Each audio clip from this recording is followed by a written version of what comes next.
Showtime! Ladies and gentlemen, welcome to another episode of the ChannelPro 5-Minute Roundup.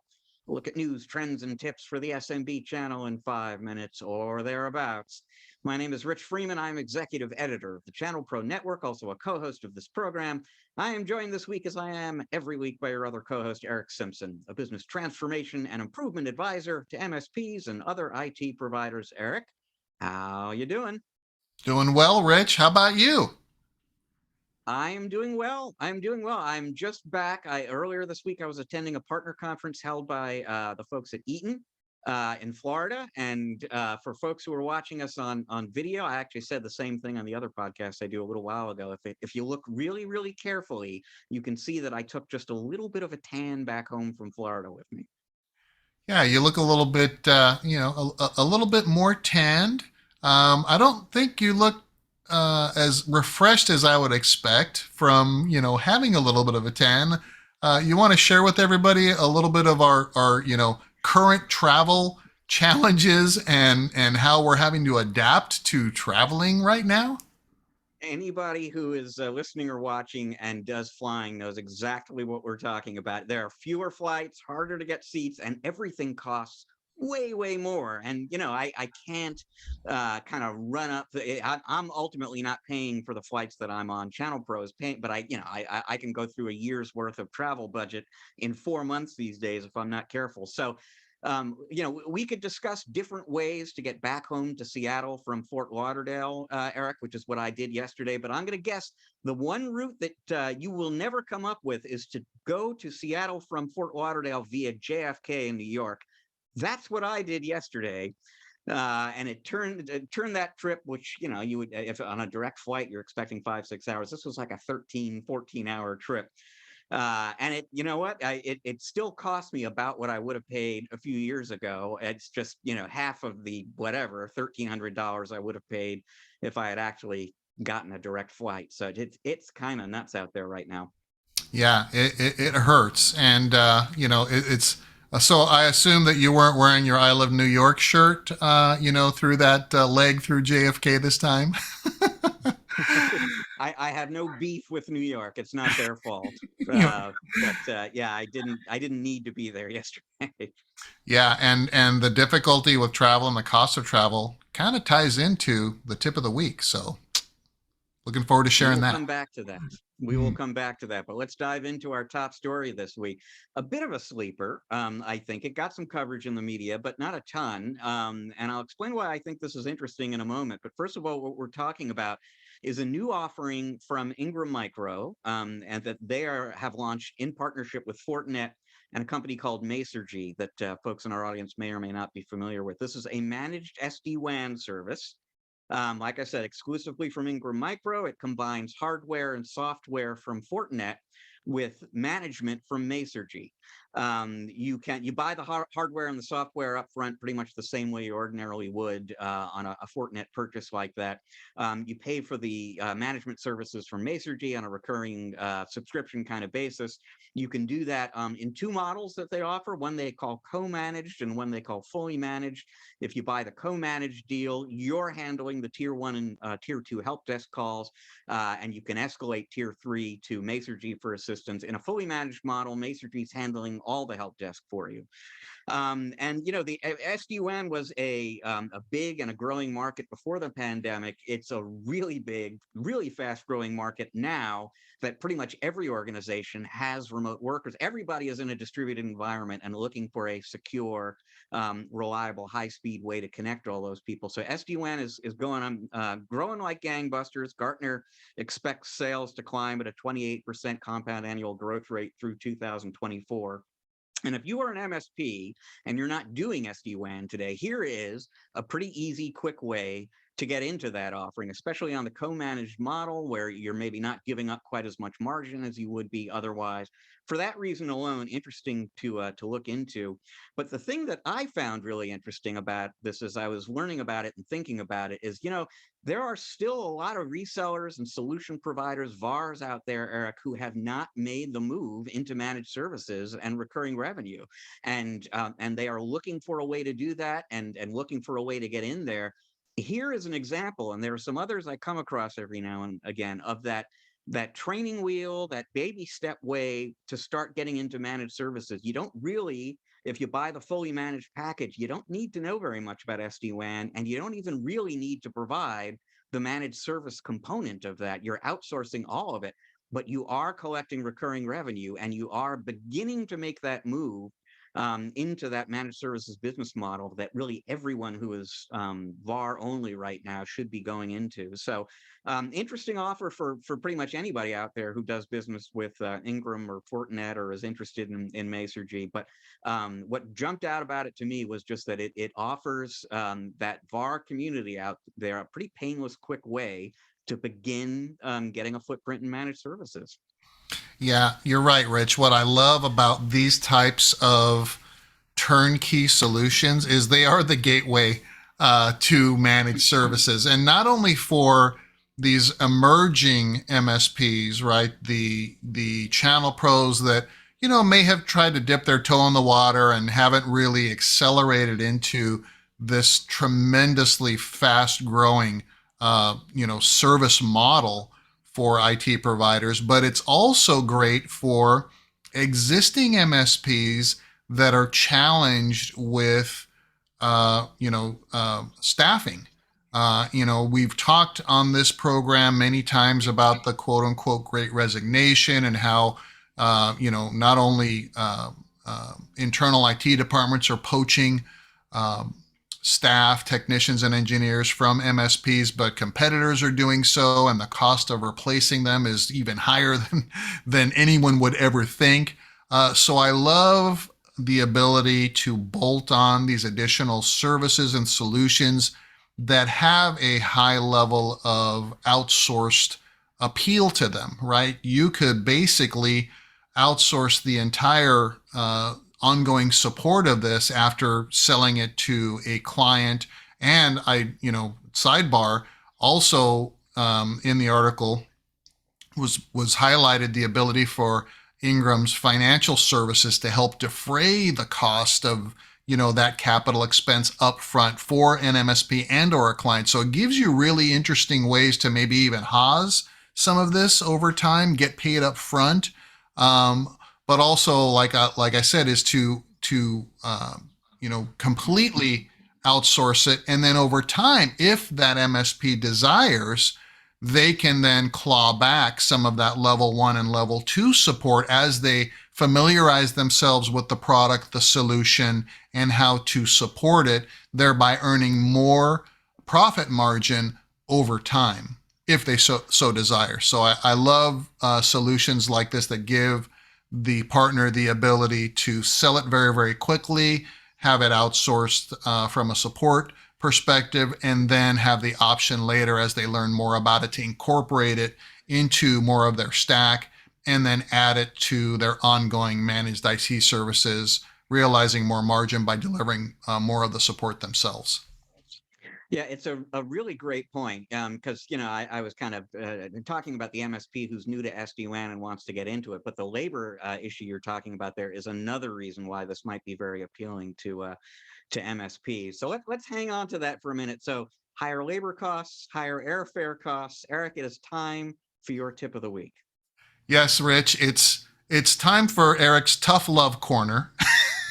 And the tip of the week is now stay with me on this, everyone. It's about raising your rates or adding fees to your services at probably the most difficult time in, I think, recent memory historically for business right now. And I'm talking about, Rich, the high level of inflation that we're facing, the additional costs that we're seeing in terms of fuel and travel expense, and all of the things that are driving up costs for channel pros and MSPs to deliver services against established agreements, and are also doing the same for the clients and customers that they serve. Sorry about that. I hear a leaf blower all of a sudden. So someone's not liking this topic already, Rich. So this is what I encourage channel pros and MSPs to do, is to sit down and think really, really deliberately about increasing your fees to clients to keep up with the cost of inflation and the increased cost of delivering service.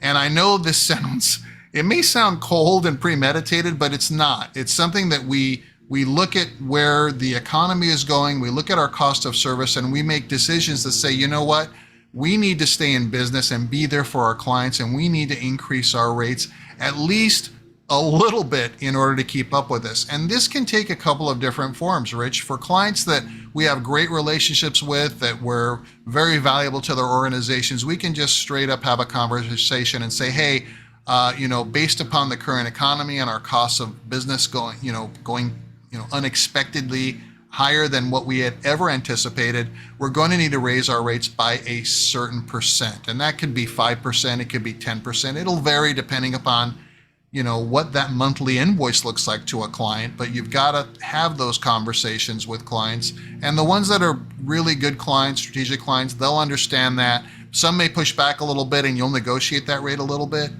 down, but the point is to be partnered with your clients and understand and have those conversations. Another approach could be to add trip charges or trip surcharges or additional fees for on-site support, right? I know a lot of MSPs include on-site or remote as part of that flat fee. We may, for the time being, and communicate that to clients, hey, as a one way to help us manage our costs better, we're going to add an additional fee to on-site support. And that, it may be a way for us to have the conversation that we've been waiting to have with clients forever, to say, look, we're not going on site anymore unless something absolutely positively requires us to be on site. We're going to deliver all of our service remotely to you. But in those cases where we do have to go on site, there'll be an additional fee for that, right? So think about ways to cover your costs, to make sure that you're maintaining your margins, and be creative about it, and institute these fees. And don't take no for an answer. I mean, clients that push back really, really strongly, like I said, just negotiate that fee down. Maybe it's a couple of percent increase. Maybe you're adding those additional fees to cover the cost of travel and fuel and things like that. But the wrong decision would be just to hunker down and absorb all these additional costs internally to your organization and see your profit margin slip and see the value of your organization erode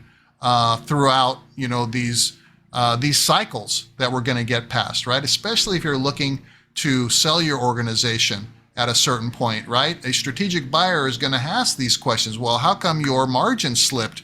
I understand that, there was lockdown and all this and the economy was tough here, but why did you let it get so bad? That's the conversation that you want to avoid at all costs.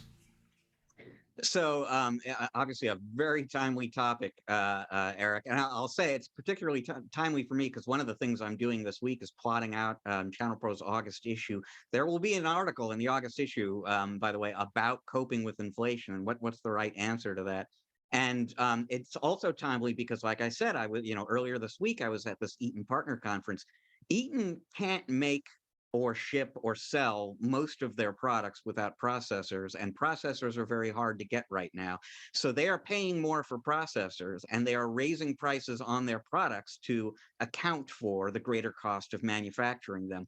And what they told me basically is, by and large, their partners and the end customers are understanding of that. Nobody likes to pay more for anything, but everybody understands they're paying more for everything, and that includes you, and that inevitably means they're going to have to pay more for what you do. I think for the MSPs and the other channel pros in the audience out here, out in our audience who have that conversation with their customers, I think they will be relieved, maybe surprised, maybe pleased to discover that there will be more understanding than you think from your customers about the fact that you are raising prices. Now, as the folks at Eaton said, that patience won't last forever, right? As conditions get better, the expectations will be different, and you're going to have to cope with this again down the road. But for right now, when it still feels to most people like a reasonably temporary phenomenon.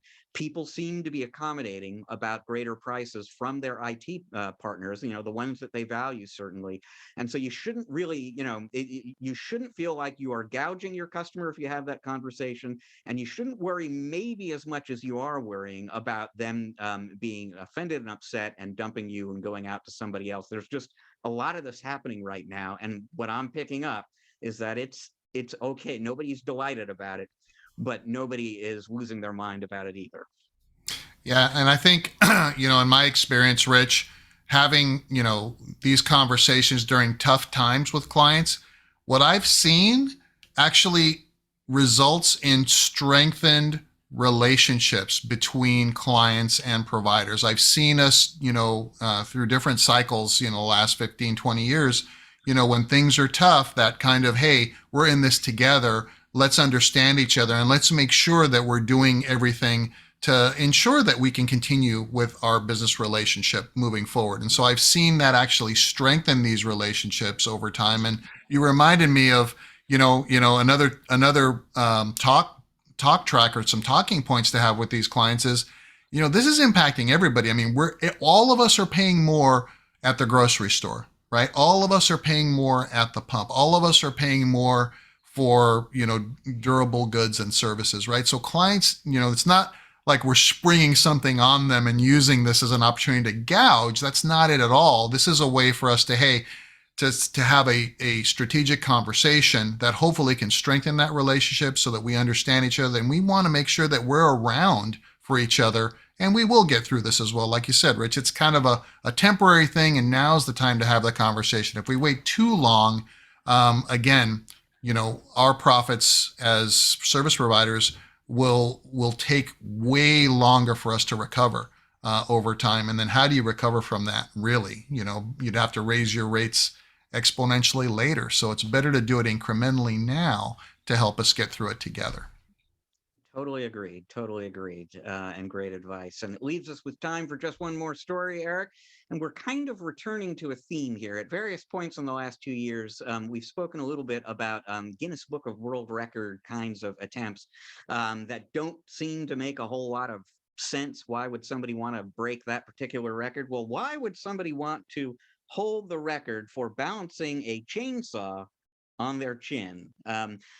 Once upon a time, I think this was in 2020, we talked about a guy who set a record, some sort of distance running record, running in circles around the bed in his little apartment because everybody was in lockdown at that time. If something goes wrong there and you trip, I don't know, you might twist an ankle or something like that. If this guy had a chainsaw on his chin for 37 minutes and 56 seconds, if it's a 32-minute mark, that chainsaw comes off his chin. Lord only knows what happens exactly. This is one of those records. Do not attempt this at home, folks. There's really no reason to. Yeah, I mean, just in general, Rich, I think balancing anything on your chin is, why. But as I understand it, I think he does it for charity. And I think the person that did the running, there was also some kind of a charitable angle to it. So, if we are doing these things that put us at tremendous life and death risk, I guess the silver lining in the cloud is at least it's hopefully going to a charitable cause. I lost my chin or my foot for a good cause. Yeah, that's something. Well, folks, thank you so much for joining us on the show this week. That's all the time we've got for you now. We're going to be back again next week with another episode for you. You know what? We are both a video and a podcast these days. So if you are watching the video, but you listen to podcasts sometimes, go to your favorite podcatcher, whether that's Google or Apple or Stitcher or Spotify, you name it. You're going to find the ChannelPro 5-minute roundup there. You can subscribe. You can rate and review. We would appreciate it. It will make it easier for other folks to find the show as well. You want to read more about this, wait a minute, hang on a second. You're listening to the podcast, but you want to check out the video. What you want to do is go to YouTube, look for the ChannelPro Network channel on YouTube, because you'll find the videos there. You can subscribe to that too. If you click the little bell icon, you'll even get notified when the new episodes become available. Now, You want to read more about what Ingram and Fortinet and Masergy are doing together. You want to get all sorts of additional news coverage, learn great things about growing your business. Go to channelpronetwork.com. Every day you're going to find awesome new content for you there every single day. You want to learn more about Eric and the work he does with his clients, you need to go to ericksimpson.com. That is ERICK Simpson.com. Once again, folks, we thank you very much for joining us. We're going to be back again with another episode for you next week. Until then, please enjoy the rest of your week. Eric and I are enjoying the rest of your week already.